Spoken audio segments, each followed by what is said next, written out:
Ya, apa kabar hujan-hujan? Bapak Ibu, saudara-saudara jemaat, di minggu ini kita dituntun dengan tema yang baru. Tunaikanlah tugas pelayananmu dengan sabar. Kemarin sudah teruji kesabaran panitia, tetapi juga hendak menyatakan bagaimana tugas peran-peran daripada Paulus yang ketika dia berjuang melayani, mengasihi banyak orang, komitmen dari sebuah pelayanan, konsekuensi dari sebuah pelayanan adalah bertemu dengan orang-orang yang tidak menyukai dia. Dan karena itu, ketika dalam kondisi yang tua Paulus, tetapi semangatnya tetap berkobar-kobar, dia terus eksis melayani Tuhan dan terus berusaha supaya pelayanan ini tidak hanya berhenti pada dirinya, maka dipersiapkanlah orang-orang yang akan membantu, menolong dan meneruskan, melanjutkan pelayanan daripada Paulus, sehingga dia memperlengkapi anak Timotius. Tidak ada hubungan darah, tetapi bagaimana dia menganggap Timotius yang di usia muda, menurut orang Yahudi 30 tahun itu masih muda. Jadi ketika Timotius 30 tahun, dia memperlengkapi Timotius untuk bagaimana melanjutkan pelayanan itu yang begitu syarat dengan persoalan, yang begitu syarat dengan tantangan, yang dia tahu bahwa ketika dia akan meninggalkan dunia ini dan Timotius sendiri akan melangkah berjuang meneruskan pelayanan ini, bukan gampang. Dan karena itu dia memberikan pengembalaan. Surat Timotius adalah surat pastoral, surat pengembalaan, secara khusus mengembalakan Timotius untuk meneruskan pelayanannya. Pertama disampaikan adalah di hadapan Allah dan Kristus Yesus yang akan menghakimi orang yang hidup dan yang mati. Aku berpesan dengan sungguh-sungguh kepadamu demi penyataan dan demi kerajaan. Jadi dia hendak memperlengkapi, mengembalakan dengan sungguh-sungguh demi Allah dan Kristus Yesus. Jadi yang menghakimi manusia itu ternyata dari dulu sampai sekarang orang yakini adalah Allah, tidak ada orang lain. Dan saat ini dia hendak menegaskan lagi kepada kita semua pendengar, beritakanlah firman. Nasihat Paulus kepada Timotius, beritakanlah firman. Siap sedialah, baik atau tidak baik waktunya. Nyatakanlah apa yang salah, tegurlah dan nasihatilah dengan segala kesabaran dan pengajaran. Itu tugas daripada hamba, daripada pelayan Tuhan. Mereka yang ada di samping kiri dan kanan saya, tapi semua yang memberi diri dalam pelayanan ini, nasihat-nasihat firman ini tidak hanya berlaku kepada Timotius, tetapi berlaku bagi pelayan-pelayan dan tidak semua pada umumnya. Kenapa dia sampaikan demikian? Ayat 3 bilang, karena akan datang waktunya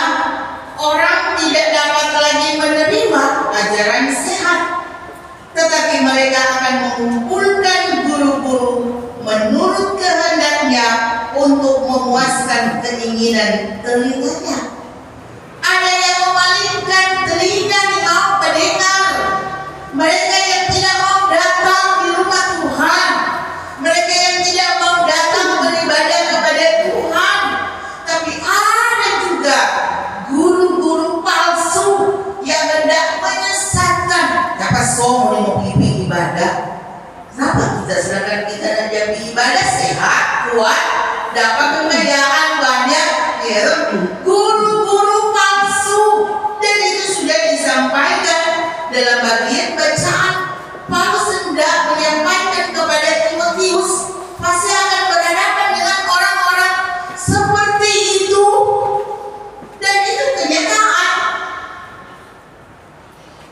Sehingga dia bilang baik atau tidak baik waktunya, tetap terus melayani, tegur yang salah, jangan kompromi, tapi betul-betul dituntun untuk menjadi teladan nasihat, teladan pengajaran, sabar memberi pengajaran.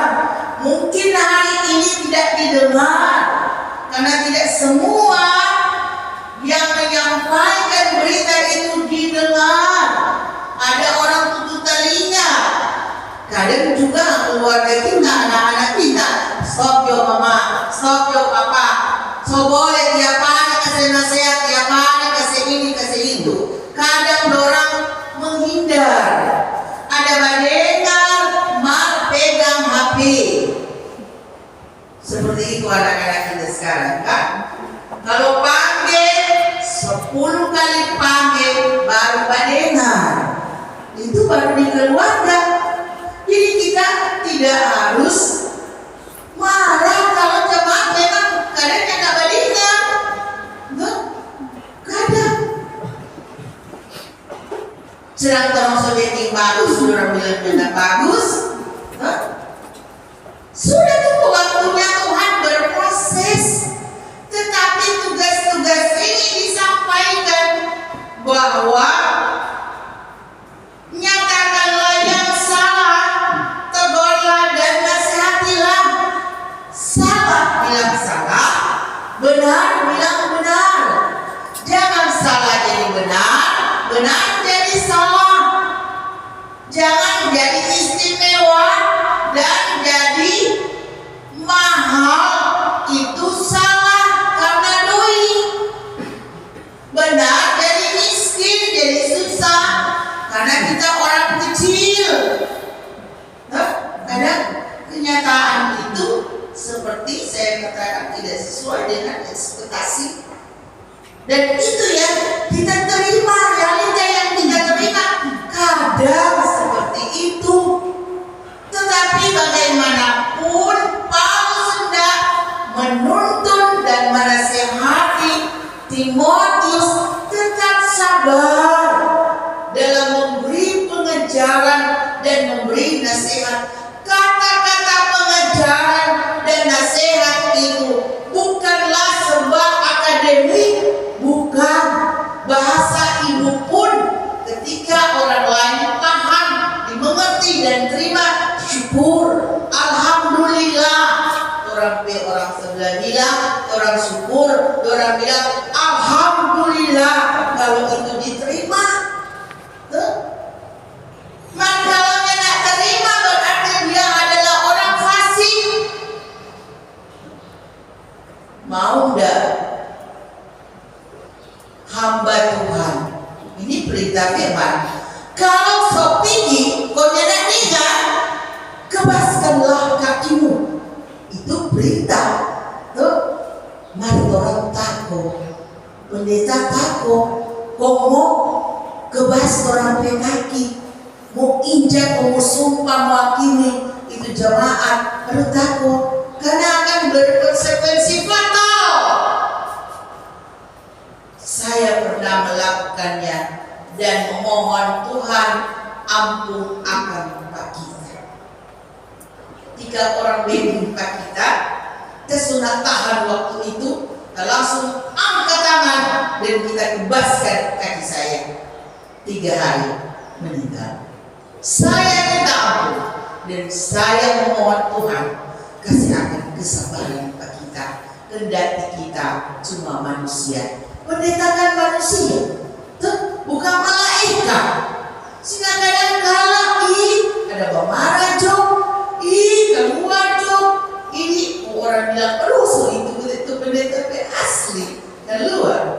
Oh sedang Yesus marah di rumah di bait kalian gak mau marah ketika ada tindakan-tindakan yang tidak wajar, dia marah.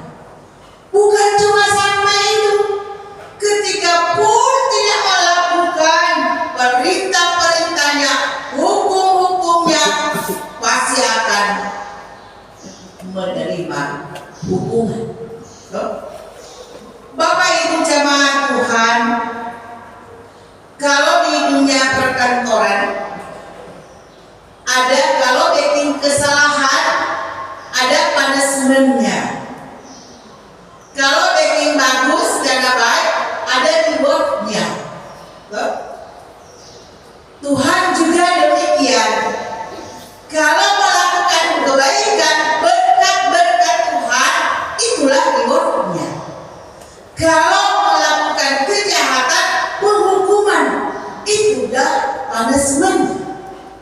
Jadi bukan cuma di dunia pemerintahan, tetapi juga selaku orang yang percaya kepada Tuhan, dituntun, dibina, dinasihati, dididik, diajar, supaya berkomitmen pada panggilan Tuhan. Betul-betul jangan kompromi dengan kesalahan. Kendati dia kita mama Ani, papa Ani, kita om, kita tua, kita tante. Kalau salah, tegur.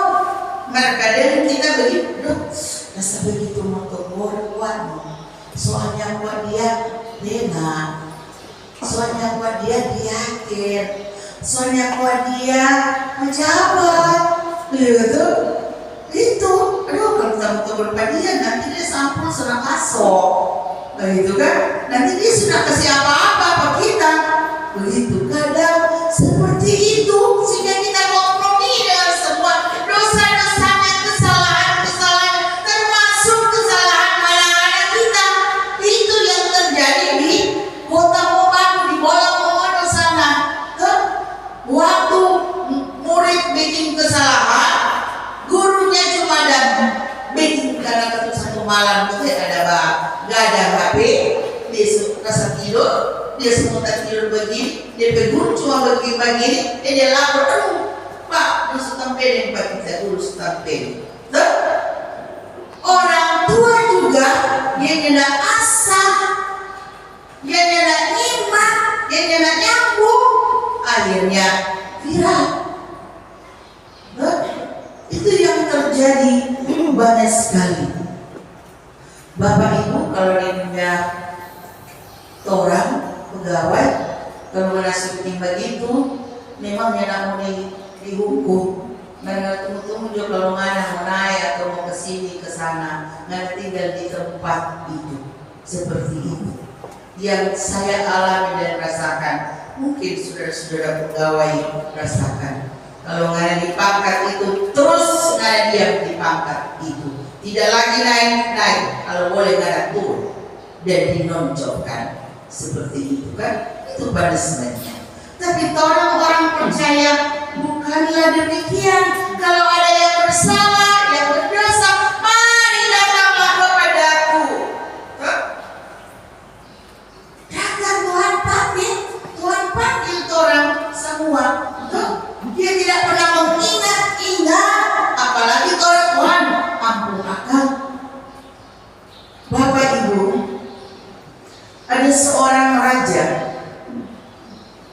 Alexander the Great, sebelum kelahiran Yesus, tahun ketiga kelahiran Yesus, Raja Alexander the Great ini adalah Raja Makedonia. yang begitu sangat terkenal sebelum dia jadi raja. Dia panglima jenderal paling hebat dalam pasukan berperang, sehingga ketika dia berperang di Asia besar dia selalu menang, sehingga dia diangkat menjadi seorang raja. Ketika masa-masa jayanya telah selesai, namanya raja pasti banyak harta. Loh, bukan saudara balikin di PHK, punya banyak sekali yang dia miliki. Ketika dia dalam kelemahan dan usianya hampir selesai, dia memberi pesan, dia panggil jenderal-jenderalnya. Kamar bersama. Kong kita ada 3 permintaan, dia pesan. Kalau kita mati, suruh dokter-dokter yang terbaik, terhebat, bawa kita di peti mati. Kedua, semua kita punya kekayaan kasih taruh di jalan. Ketiga adalah kalau kita mati, kita pegangan kasih keluar di peti. Alasannya pertama, kenapa dia memilih dokter-dokter yang terhebat angkat jasadnya, petinya?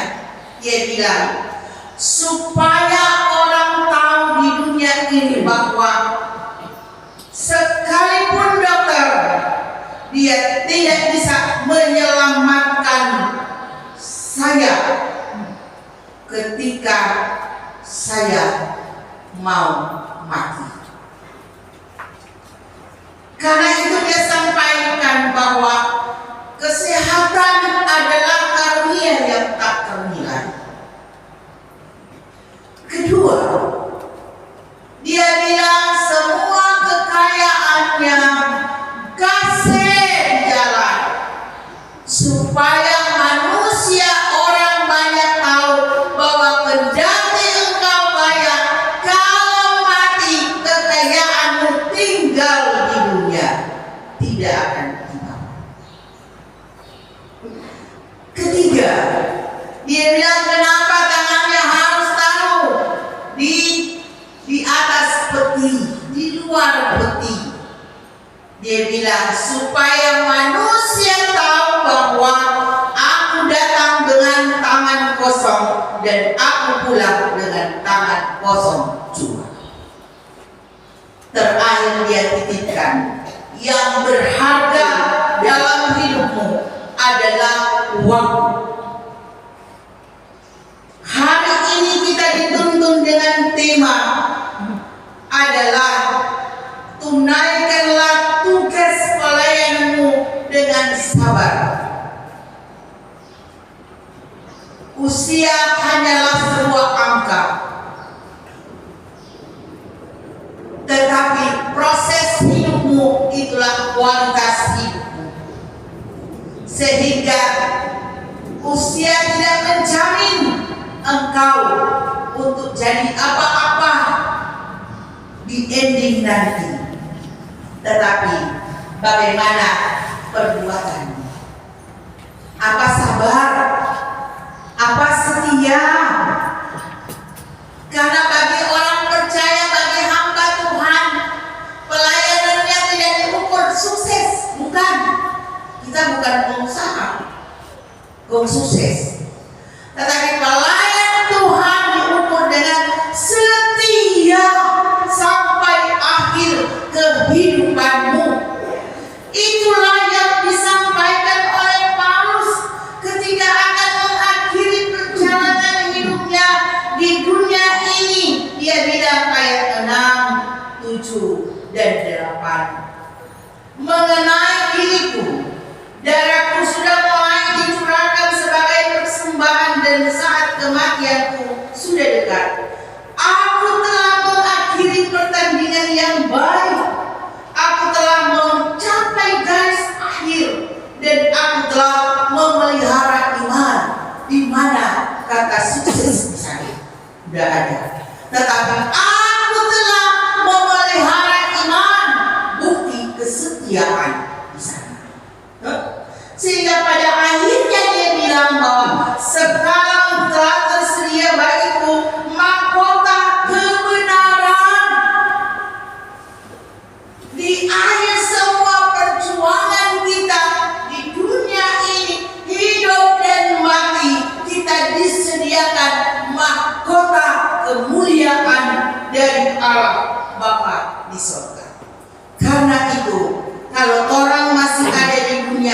sekali lagi bagian firman ini.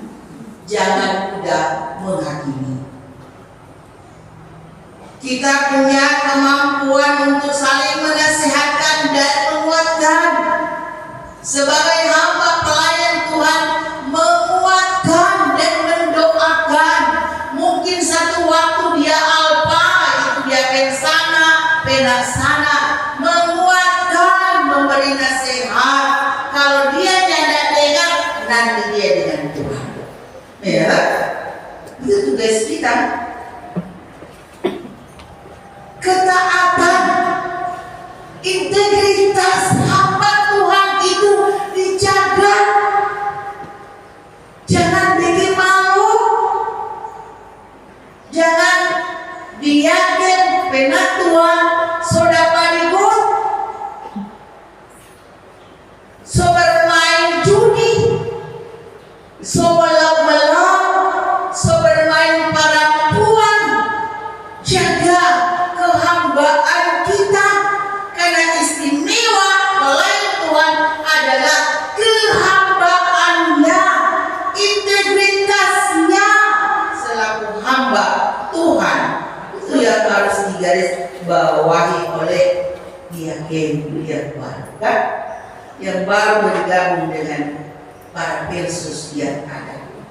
Sehingga sekali lagi bagi kita, jaga hati kita, kendalikan diri kita, tetapi rela berkorban. Baik atau tidak baik, waktunya harus melayani. Tetapi jangan menganggap bahwa kalau orang penatua, pendeta, diaken, oh so penang enteng ke orang yang bekerja di bawah. Karena waktu kita pendeta, bukan begitu. Tapi saling memperlengkapi. Coba dia pendeta kalau ada jamaat, ya. Tapi coba dia jamaat kalau ada Persus, bagaimana? Tidak ada yang ada di atas dan tidak ada yang di bawah.